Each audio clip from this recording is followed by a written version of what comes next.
بسم الله الرحمن الرحيم.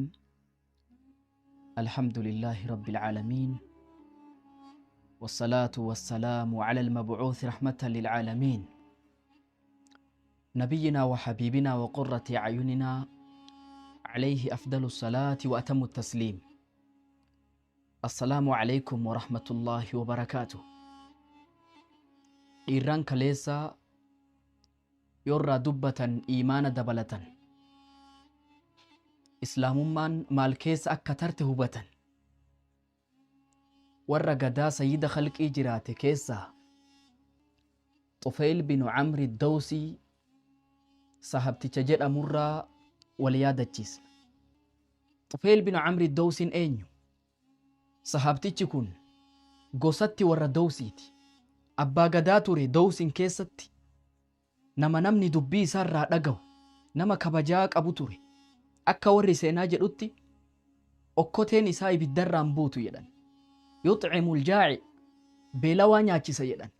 Yoo kun dhufee nyaatu kaantu dhufee nyaata jedhan. Ammallee waltaraa namni marti mana isaa dhufee nyaata. Namni rakkate ulaa isaa yoo dhufe qullaan galu jedhan. Namni sodaatan isa bira dhaqee amanamummaa argata. Akkas ta'u wajjiin nama aadaa gosa sanillee beeku, faxina namaati, nama aqlii guddaa qabu jedhan. Shaacirun nama dubbii walitti hidhee dubbatu ture. waan toluu fi waan badaa hunda adda laallata jedhan. Hayyuu ganda Dawsi irraa haasofna. Xufayl bin Camri Dawsiin zabana wallaalumaa osoo ergamiinsa Nabi Muhammaditti yaadiin quban qabne hajjiidhaaf Makka dhufe. Gaafa inni Makka dhufu wal'aansoo jidduu Qureeshaatii fi Nabi Muhammaditu ture. Wal'aansoon kun wal'aansoo tawhidaatii fi shirkiiti. Nabi Muhammad tawhida labsan. Kaafirri Qureeshaa Laatii fi Cuzzaa dhaadhessaa turan. Xufayl bin Camri Dawsiin osoo niyyaa takka hin qabne, karooraa fi qophii takka hin qabne dhufee ummata wal'aansoo shirkii fi tawhidaa jidduu seene Xufayl. Gaafa Xufayl Makka dhufu kaafirran gurguddaan Qureeshii hin beeyti namni kun akka nama kabajaa ta'e, nama dubbiin isaa fudhatama qabdu, nama ganda keessatti fudhatama qabdu akka inni ta'e ni beekan. Itti yaa'anii affeeranii nyaachisanii obaasanii manatti hin galanii itti haasayaa turan. Maal jedhaniin? Yaa Xufayl, innaka qad qadimta bilaadana. Kun oree biyya teenna dhufte. Namichi nabiyyiidha ufiin jedhu kun jiruu nu harkaa balleesse, maatii hadda facaase, tokkummaa teenna diige. Nama kanatti hin dhiyaatin jedhaniin. فلا تكلم الرجل ولا تسمعن منه شيئا. إساس دبسين وتكرن أجيفتين جدني اتقرأ أبو لنا الكنجوتو طفيلين دبين إساء كسهريتي نما وفيت بوتا نما وفيت هركسة التندياتين جدني اتيمن طفيل بن عمرو الدوسي كان نمني كن يفرق بين الولد وأبيه وبين الأخ وأخيه. Abbaa fi ilma adda baasa, obboleeyyan adda baasa, haadha manaatii fi abbaa manaa adda baasa. Ittiin dhiyaatin, hin dubbisin, dubbii isaarraan dhageeffatiin jedhanii Xufeelitti qara'aa turan. Akaabirri Qureeshaa kana Xufeelii dhaaman gaafa inni Makka dhufe. فوالله ما زالوا بي يقصون علي من غرائب أخباره. oduu isaa tanama dinqitu na odeessurraa hin deemne inni ka akkanaati ka akkanaati nama akkanaati jedhanii Nabi Muhammadii kana na harkatti jibbisiisan jedhe. Xufayl bin Camri Dawsii waan ufiin jedhe murtee tokko godhadhe jedhe. Osoo ani itti yaadin dubbiin isaa akka tasa gurra nan seenne jirbii gurratti cuqqaalladha jedhee gurra kiyya of cuqqaale jedhe. Akkanumatti ganama lafti bariinan hin xawaafa jedhee gara beeytii dhufe jedhe. Nabi Muhammad dhaabbatanii salaatan jedhe. Salaanni isaa akka salaata kennaatii miti jedhe. Na hawwatte ilaalcha natti tolee na ajaa'ibsiisee laalee sagalee wahii jirbirraan gurra na seente jedhe Xufayl. Yeroo kana maal ufiin jedhe jedhe Xufayl.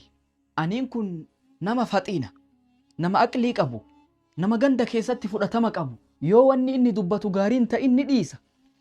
yoo wanni inni dubbatu gaarii ta'e ni fudhadha. Maal godhaa gurra of cuqqaala jedhee jirbii gurra keessa of baasee darbe jedhe Xufeel. Yeroo Nabi Muhammad salaata isaa geeffatee gara mana isaa deemu duuka deemee mana isaa wajji dhaqe. Yaa Muhammad, inna qawmaka qad qaaluu lii anka kadhaa wa kadhaa. Ummanni kee waan hedduu waa'ee keetii natti dubbatanii aga ani uf sodaadhee gurra kiyya jibriin cuqqaaladhu takka gahe mee waa sirraa dhagahuu barbaada jedheen Nabi Muhammadiin salawaatu rabbii wasalaamu alayhi. Ani gaafa jalqaba oduu isaan dhagahu jedhee gurra cuqqaaladhe hin dhagahuu san rabbi na harkatti didee hin dhagahan naa murteesse jedhe Xufeel. Rasuulli suuraa ikhlaasiitii fi birabbil falaqii kana qara'anii dubbiin dubbii rabbichaati. Tawhiida dubbatti aayanni dubbiin jarri itti himtee fi ka Xufeel asitti arge adda adda itti ta'e. Xufeel achumatti shahadaa qabate. Duuba Xufeel waan jedhu eega islaamummaa fudhadhee Makka keessa tutture jedhe. Waan rabbi naa laafiseen baradhe Qur'aana qara'e waa xiqqoo haffazee eega biyya kiyyatti deebi'uuf murteeffadhe. Yaa ergamaa rabbii, ani biyya kiyyatti gandi kiyya tole na jedha, ganda kiyya keessatti kabajaa qaba, namni dubbii tiyyan dhagaha, deemee islaamummaatti yaama, mee mallattoo wahii akka rabbi naa godhu rabbiin naa kadhadhu jedheen. Yeroo kana rasuulli maal jedhaniin? Allaahumma ja'al lahu aayatan tuciinuhu alaa maa yanwii min alkhayr. Yaa rabbi, gaarii waan inni niyyatee kana mallattoo irratti isa gargaartu yaa rabbi naa godhi jedhanii kadhataniif. Du'aa'ii tana fudhee ganda kiyyatti qajeele jedhe. Osoo deemuu tabba takkarra ol bahe wayita ani tulluu takkarra ol kore fuula kiyya ifnanni wahii narra garagale jedhe. Fuulli achumaa na ifte jedhe Xufeel. Uf sodaadhe jedhe. Yoo ani ganda kiyya deeme ummanni na argee isatu taabota ganeef addeenni fuula isaa akkana ta'e jedhanii na hamatanii. Kanaan na dubbatan yaa rabbi bakka biratti naa jijjiiri jedhee rabbiin kadhe jedhe Xufeel. Yoo ani rabbiin kadhu ifnanni fuularra na jiru kun ka'ee alangee tiyya caafitu ife jedhe Xufeel. Fuularra na ka'ee ifnanni. Wayita ani ganda ol seenu abbaan kiyya natti as deemaa dhufe jedhe. Ilayka anni yaa abati, narraa gori yaa abbaa kiyya jedheen. Walima yaa bunayya, maaliif yaa ilma kiyya, maal taate, maalumas si mudate jedheen. Ani islaamummaa fudhadhee jira, amantiin addanu taate, ani rabbi tokkocha ta'uu ragaa bahee dhufe, narra achi siiqi jedheen abbaan. Yeroo kana abbaanis diinii diinuk, amantiin tiyya amantii teeti jedhee Xufeelitti as maxxane. Qulqulleeffadhu, deemii dhiqadhu qulqulleeffadhu as deebii jedheen. Abbaan deemee dhiqatee qulqulleeffatee wayita inni dhufu islaamummaarra fidee shahadaa qabsiise. Eega Xufeel islaamummaa fudhatee namni gosa Dawsii keessaa shahadaa qabate abbaa isaati. Eegasii jaartii isaatu dhufe.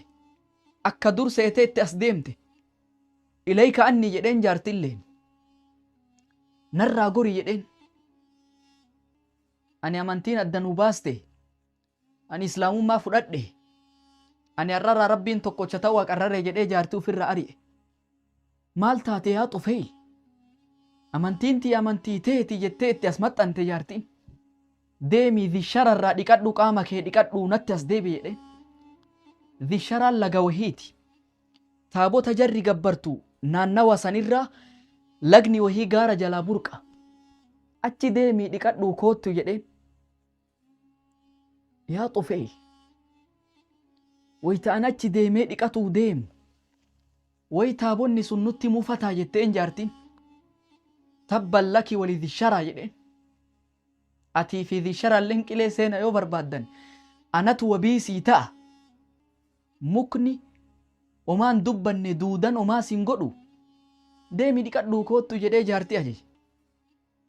Deemtee dhiqattee qulqulleeffattee dhuftee islaamummaa fudhattee. Eega jaartiin islaamummaa fudhattee thumma dacawtu Dawsan jedhe. Gosa Dawsii yaamicha godheef jedhe. Islaamummatti affeere jedhe. Namni marti narraa rincice jedhe. Nan dhageenne nan qeeballee Abi Hureyratu dhufee islaamummaa fudhate jedhe. Abi Hureyra gaazexeessaa dubbii nabii san. Ummanni Dawsii irraa rincice Abi Hureyra malee.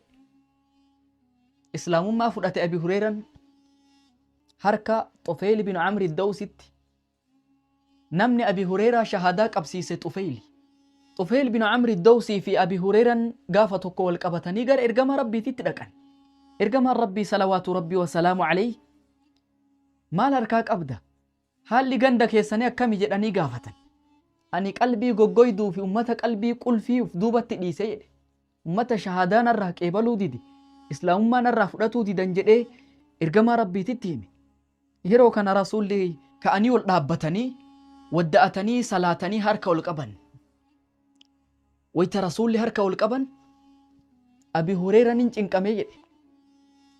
Yaa Allah, gandi keenna dhume, gosti teenna dhumte, doos dhumte jedhe Abi Hureyran. Waan rasuulli itti kadhatu se'e. Garuu rasuulli akkas hin goone, Allahumma hdi dawsan, Allahumma hdi dawsan, Allahumma hdi dawsan. Yaa Rabbi dawsiin qajeelchi, yaa Rabbi dawsiin qajeelchi, yaa Rabbi dawsiin qajeelchi jedhe rasuulli.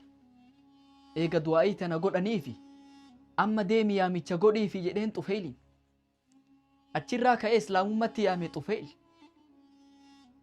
Aga inni waamicha san godhee islaamummaatti yaamee tawhiida labsee shirkii barbadeessee ummata as deebisu.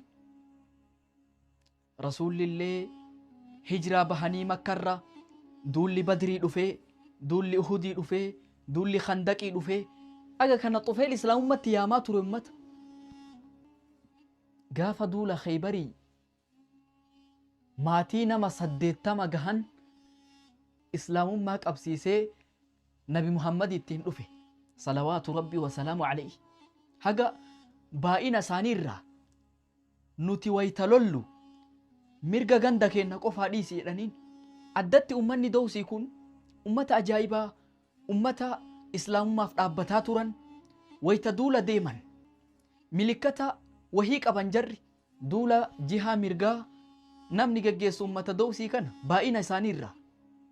Kana hunda namni sababaa ta'ee dalage Xufeyl bin Camri Dawsii kana jechu. Haga gaafasiiti rasuula qabaturraaf duuban deebine, rasuula waliin jiraachuurraaf duuban deebine. Osoo inni rasuula qabatee jiru makkallee banamtee harka islaamatti deebite. Ergama rabbiitii waan jedheen ibcathnii ilaa dhil kaffeyn sanami Camri ibnu Hamhama. Yaa ergamaa rabbii, taabota dhil kaffeyni anatu caccabsee bakka isaa akka rabbi gabbaramu godha. Taabota san caccabsaa naa heeyyami jedheen rasuulan. Taabota kana namni amiiratti ta'ee ganda san keessatti nama gabbarsiisaa ture Camri ibnu Hamhama nama jedhamu abbaa gadaa Dawsiiti. Nama shirkitti nama affeeraa ture. Camri ibnu Hamhamaan taabota dhil kaffeyni kana dhaadheessa. Taabota san gudii godhaa naa eeyyame jedheen rasuulan. Eeyyama sii godhee deemi jedhaniin. Taabota san cabsuudhaaf wayta inni qajeelu dhiiraa dubartiin xiqqaa guddaan taabota san marsaniin tuyxuu irratti walii galan. Garuu Xufeyl waan jedhe, yaa dhal kaffeyni lastu min cubbaadik. Yaa taabota kana yaa dhal kaffeyn, ani sin gabbaru jedheen. Miilaadunaa aqdamu min miilaadik. Dhaloota keennatu dhaloota kee dursa. Nutu sirra jira jedheen taabotaan. Inni hashawtu naara fi fu'aadik. Ibidda qoma keetitti si dira jedhee fuudhee ibiddatti shidee Xufeyl. Osoo ummanni dhaabbatee ilaalu gaafa taabonni kun gubatee lafarraa dhume gosa Dawsii keessa achiin shirkiin dhumte jedhe Xufeyl. Allah, Xufeyl bin Camri Dawsiin ergamaa rabbii qabaturraa of duuban deebine. Ergamaa rabbii qabatee sunnaa isaanii hordofee isaan wajji jiraachuurraa of duuban deebine. Aga ergamaa rabbii duutitti dhuftee duniyaa tanarraa deemutti Nabi Muhammadii wajji jiraataa ture salawaatu rabbii wasalaamu alayhi. Namni nuti seenaa isaa irraa dubbataa turre Xufeyl bin Camri Dawsiidha. Eega islaamummaa fudhatee hojii gurguddaa raawwataa ture. Islaamummatti nama yaamee Nabi Muhammadii wajji jiraataa ture. Osoo akkanatti jiran rasuula rabbii duutitti dhuftee duniyaa tanarraa deeme. Eega nabiin duniyaa tanarraa deeme namni bakka bu'ummaadhaan khaliifaa islaamaa ta'e Abi Bakri. Xufeyl bin Camri Dawsiin gaafa zabana Abi Bakrii lubbuu isaa, qabeenya isaa, ilma isaatillee Abi Bakriin cinaa dhaabbataa ture. Zabana Abi Bakrii san qaanqeen fitnaa qabataa turte. gammoojjiin Arabaa murnyaan islaamummaa gadi dhiiste. Gariin zakaa dhoorgate. Gariin nabiyyummaa himate. Gaafa san duula riddaadhaa nama hedduutu achi keessatti miidhame. Duula santu geggeeffamaa ture. Musaylimaan gara nama 40,000 of jalatti hiriirsee warri Banii Haniif Yamaamarraa ka'anii Madiinaa cabsuu barbaadan. Abi Bakr Siddiiq waraana gara bakka 11tti hire. Hunda alaabaa adda addatti itti kennee yoo isin loluu baattan anu fi kiyyaa lola jedha Abi Bakr. Gaafa san keessatti Tufayl bin Amr ad-Dawsin gahee guddaa taphataa ture. Duulli sun duula seenaa guddaa of keessaa qabu. Duulli Yamaamaa. Tufayl bin Amr ad-Dawsin halkan lola sanii bulanii manaama arge jedhe sahaaban. Maal argite jedhanii gaafatan. Ra'aytu anna raasii qad huliqa. Akka waan mataan kiyya rifeensi irraa aadamuuf arge jedhe. Allaattitu afaan kiyyarraa barare jedhe. Intala takka tagaraa keessa na kaayyattu uf arge jedhe. Ilma kiyya kana barbaadu kanan argine jidduu kiyyaa fi jidduu isaa girdootu jira jedhee dubbate ummatan. Faqaaluu khayra. Khayri ma argite keyrima jette sahaban. Isin keyrii jettani ani immoo manaama kiyya hiikadhee jira jedhe Tufayl. Maalitti hiikatte yaa Tufayl jedhanii gaafatan. Rifeensi narraa aadamu morma kiyyatu asitti cita jedhe. Allaattiin afaan kiyyarraa barartu ruuhii tiyyatu afaanin baha jedhe. Intalti garaa keessa na kaayyattu an addachii tanatti awwaalama jedhe. Ilmi kiyya kana barbaadu inni illee shahiidummaa barbaada inni immoo hardhan argatu jedhee dubbate. Duula san keessatti Tufayl bin Amr ad-Dawsin qabsoo guddaa godhee حتى خر سريعا شهيدا على عرض المعركة. دچيسان كيستي وريغمي دنيا تنرى ديمي. إيغا إني دنيا تنرى ديمي شهيد ما قومفته. علمي إساء عمرو بن طفيل بن عمرو كجدم. لولا سان كيستي وصولولو هركي إساء راجته. عمرو بن طفيل كن أبا إساء طفيلي في harka isaa ka mirgaa achitti awwaalee gale. Allah warri qabsoo diiniif geggeessan lubbuu isaanii nafiisa isaanii qabeenya isaanii islaamummaaf kennaa turan akka kana turan. Eega duulli kun geggeeffamee ilmi kun gaafa san shahiidummaan arganne harka isaa dirree Yamaamatti awwaalee abbaa isaa wajji gale. قدا عمر بن الخطاب كيسا عمر بن الخطاب أفيرا نياتا أمتا قده وصو أمتا أفيرا قده أمني نياتا إيقاتو عمر بن طفيل كن أمتا ردفه أمتا نياتا إيقاتو أجلالي إراغر قلي ديمي. عمر بن الخطاب قروتي دا عمر بن طفيل كان دوكا فيجي يا عمر مالف دوي دا قلتي harka kee kana si ceem'inaa sodaattee deemte jedheen Umar. Wallaahi kana malee waan biraatiif hin deemne jedhe Amriin kun. Umar waan jedhe ani wallaahi nama akka keetii ka qaamni tokko cinaan jannata jiru ka qaamni tokko cinaan duniyaarra jiru way argeesi malee jedhe Umar. Ati harki mudundullu si ta'ee cittee harki kee rarraatus ka citte sun si dura jannata seente situ qaaman duniyaarra jira malee jedhe Umar.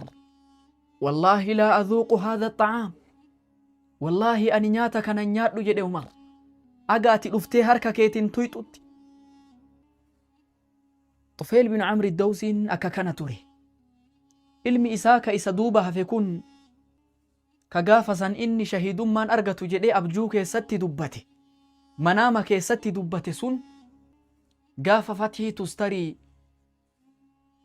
osoo harka isaa ka bitaatiin lolu inni illee wareegamee dachii tanarraa deeme. Tufeel bin Camri Dawsiin seenaan isaa kana fakkaata. Haga seenaa nama biraatiin walitti deebinutti wassalaamu alaykum wa rahmatullaahi wa barakaatuh.